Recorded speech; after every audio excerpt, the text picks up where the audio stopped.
Hello everybody, welcome back to Blitz 94. My name is Brian Amaya. I am a chess national master, and to end this video I just wanted to give you guys 3 tips on how to improve at Blitz chess. Blitz chess is a very unique form of chess because unlike classical or more slower time controls, you necessarily not have to calculate a lot and simply stress yourself more on the moves. More so, you just have to, play fast. It's blitz chess. Each player has like 5 minutes on their clock or less time. Maybe preferably three minutes with a 2 second increment or 2 second delay, or just 3 minutes flat, no incremental delay. You simply have to play, and whoever loses on time, the person who manages to win on time wins the game.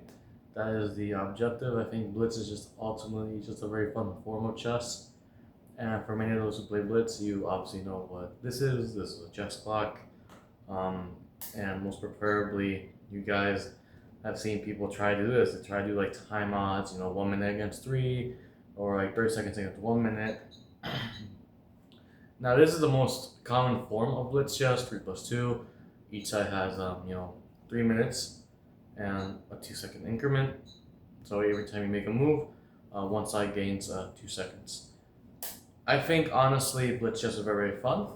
Also, a tip is, if you guys are bringing your clock to tournaments where you don't really need a set, I recommend you guys also buy a chess bag.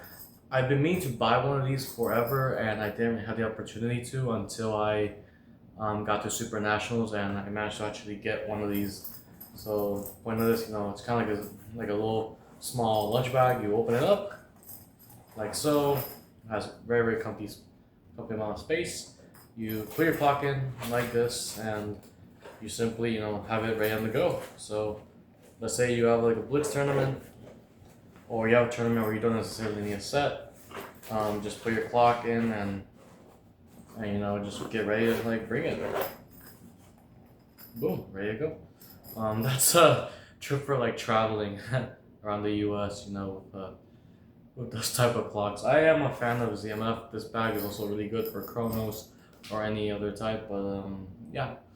To start off in Blitz chess, I'm not gonna say I'm a grandmaster or anything. I'm not like a complete Blitz expert. I will say that some tips I say in this video, they might not help. I honestly think that in Blitz, it is a lot of an instinct and pure intuition. I think a lot of people have struggles with blitz chess, and some people aren't necessarily the best in blitz chess, mostly because they are able to focus more in a slower time control like rapid or classical, as they're able to evaluate positions more precisely. They're able to take their time and just consolidate a position, which might be a little bit complicated, whereas in blitz you just play whatever, and then you simply find these magical moves that make the complicated position go in your favor. Or necessarily, if you're on the defending side, it helps a lot in blitz and the time scrambles, as your opponent might not find the right moves to deliver the knockout. For that reason, I think blitz is just incredibly crazy, because it does showcase a player's intuition at its best. I think in those time scrambles where you guys are both under time pressure, it is really up to the player who has the better intuition and understanding with what they got. I think blitz is honestly, if I had to make a weird comparison, it's kind of like poker, because you're just playing with your best cards and just trying to bluff. Even though chess isn't really a game about bluffing, it's a game with complete information where you're simply evaluating what's best. And honestly, I think that's what goes for tip 1. So for tip 1, I recommend a lot of players to simply work on their calculation. I think a good tip, this is a tip not just for blitz chess, but also for classical, where I've said this a bunch of times, and it's really good to think about this. I remember as a kid, I would look at this weird video on YouTube. It was a playlist by a YouTube channel called Howcast, where Howcast had their own chess playlist, where I think it was a chess club in New York. They made a couple videos, and in one of those videos, it was, how to consider these moves when making a move, like, how to consider like a couple things to consider when making a move. We're thinking about playing a move, and those things were um, what threats there are, what captures there are, and simply what checks there are. So I think it was there was like a weird name for it. It was oh yeah, it was checks, captures, and threats. So CCT, and that is the term I would use it. CCT, and I think the same thing you guys can use for Blitz. You basically have to wire it down to three things: are there checks, captures, or threats? Is this move threatening anything? Is this move capturing anything? Are there any checks that can maybe be of any use to me? In Blitz, it all comes down to whoever can simply see moves quicker, like bam bam bam, and it's kind of like lightning. You either see it or you don't under like the last few seconds that you have in the game. Personally, again, as I said before, I think if you are able to have really good intuition and maintain your nerves and simply use these three options, then you'll probably play better moves than your opponent, who will probably be more nervous and simply just hesitate on what he's doing. I think a lot of players, when they see more patterns that they're used to, when they're able to recognize over time, the things that they usually are, more comfortable playing, long term, they'll just see these things more quicker, and the visualization of certain positions, they will just like know what to do with certain pawn structures, certain piece coordinations, maybe to set up a mini attack, stuff like that. And I think in Blitz, these are very important qualities that you need to have, at least when calculating for a sequence or a move. Now, not everybody is really good at quick calculation, but this is one of the most important tips, not just in Blitz, but also in Classical. Now, the pros and cons is weigh heavily on the type of player, because some people, they are maybe good chess players in Blitz, but they're really bad in Classical, and some players are maybe good in Classical, but also bad in Blitz. I am someone who is more bad at Classical and just better at Blitz, simply because in Classical is heavy relying more on opening knowledge and a lot of understanding, whereas in Blitz, you don't necessarily need to have all this understanding. You just have to be very intuitive, and I'm a very good intuitive player. I play really non-theoretical. I don't really prep or study that much, and I simply get really good positions where I just simply know how to navigate. And most of my positions are kind of equal, I simply am able just to make better quick moves and always utilize the clock as a weapon. And that's also a really good tip right there. If you see that your opponent is under time pressure and it's still like a very simple position, or maybe it's a little bit complicated, you should use the clock to your advantage. Simply keep pressurizing, make moves where they have to still burn time, try to find things, and you can make these small weighting moves that could maybe improve your position. And honestly, I think those are the types of moves that your opponent, they get stuck, they get hesitant, and they really don't know what to do. They'll probably start making random moves, and that's where you have your first opportunity to just strike. And I think personally, using the clock as a weapon is just a really, really nice piece of advice, at least for tip 2, as that's what many Blitz players do. Hikaru is famous for this use. He knows how to use the clock as a weapon, not just his own chess strength. He also relies on the clock, as in Blitz, flagging is a major part of the game. Whoever wins on time is, the victor in Blitz chess and whatever types of speed chess. And I think using it as a weapon, or knowing how to utilize it, especially under time scrambles, is a very good decider. And maybe not, if not in many, in the majority of your Blitz matches. So that is tip number 2 and tip number 1.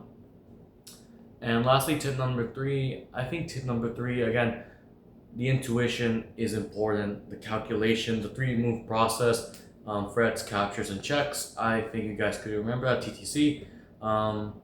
And apart from the calculation and the intuition, and again, simply the using the clock as a weapon, I also recommend that you just practice a lot of tactics. I think Blitz ultimately, apart from the evaluation and intuition with the calculation, it's also tactics. You have to really practice your tactics. You need to be ready to find a lot of interesting knight forks and crazy dynamic sequences. Maybe there's some mating nets, or maybe there's some very huge complications that you guys might not be used to.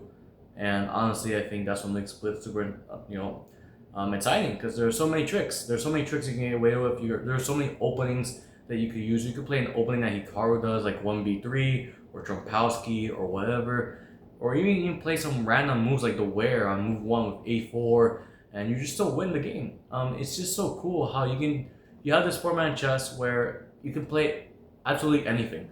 Coca-Cola Gambit, Evans Gambit, like anything, even the Bond Cloud, and you could still probably win a game. Now, it's hard to guarantee that against strong players, but still, even strong players have faltered to the idea that you can play anything dubious and still get away with it. I myself am a very good example of this, as I have played the Scandinavian, even though many people might say, no, the Scandinavian is not dubious. Well, in the master level, it is considered kind of dubious as it is a very weak opening. It simply just allows white to get a huge initiative in the opening, and then middle games are really uncomfortable for black. But in Blitz, I have been able to get away with it, and so many people have been able to get away with very dubious stuff. I think that's honestly why many people love Blitz, because it is really just a love of the game. It has brought so many spectators to the community, and for very good reason. I think many people just love it because it's fast, it's quick, it brings a lot of drama and fire, which I don't think anytime soon classical will overtake. It's just not as entertaining, and I think honestly Blitz, for that reasoning, is simply superior, or at least in my opinion, it is my all-time favorite time control. Aside from maybe Bullet, and again, you gotta work on your calculation, three move process. You also gotta have really good intuition, trust your instinct, and not trust your gut in these time scrambles. Utilize the clock as a weapon, very important piece of advice. And obviously, tip number 3, which is just simply, I honestly forgot what I said for tip number 3. Oh yeah, tactics. So yeah, just tactics, calculation, intuition, and utilize the clock as a weapon. Those are my 3 pieces of advice. I'm no real Blitz expert. I am very decent at Blitz. I have done very decent milestones in my chess career as of now. So for example, in as of currently last year in 2024 in August, I did become the Florida Blitz state champion. But again, I was very lucky, and also that's another thing for Blitz, it's a lot more reliant on luck than actual skill. As in the event, I was able to actually win it on tie breaks, so I'll take it. I'll still take it. And also, I remember in 2022 during Scholastic Nationals, I was able to also become the national Blitz champion for all the U.S. And in all the U.S. Sorry.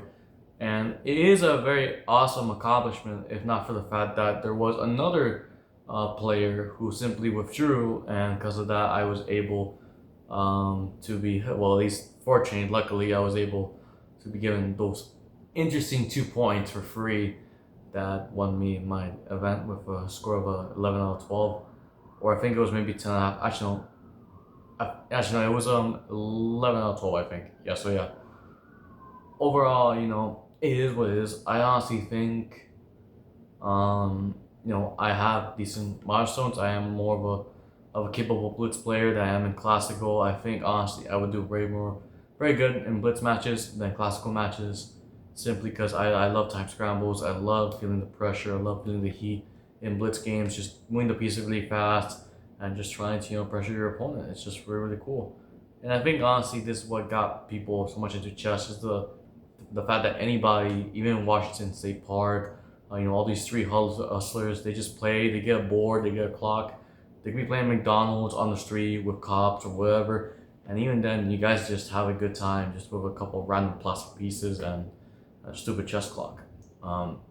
So yeah, that's overall my whole viewpoint on Blitz, how you improve of it, some shortcuts you guys might take, maybe some small tips and pointers. I don't really have anything more to say. Again, milestones, I was 2024 Florida State Blitz champion. I might defend it in August, but I honestly doubt it. But still, it's nice to have the title one time. And then 2022, I was national US Blitz champion. And I'm also right now currently at Chess.com, I am rated 2700 Blitz. So I am, in my own stance, I am a decent chess player, at least in Blitz. And I do think that maybe these tips will help you guys. So yeah, overall that's everything. I hope you guys enjoyed the video, and I hope you guys enjoyed my my thoughts on how to improve in blitz chess. I'm not that good in rapid, like I'm pretty decent, but I'm not that great. So maybe another time, but in blitz, at least right now, I do feel like I am capable of getting some advice. So maybe as a blitz coach, but not a chess coach. So yeah, again, I'm Blitz 94, also known as National Master Brian Amaya, and the former U.S. National Blitz Champion and current Florida State Blitz Champion. So yeah, I hope you guys have a nice night, and yeah, cheers. Remember, like and subscribe, and also maybe put a comment down below in the video, and Blitz 94 out. Cheers.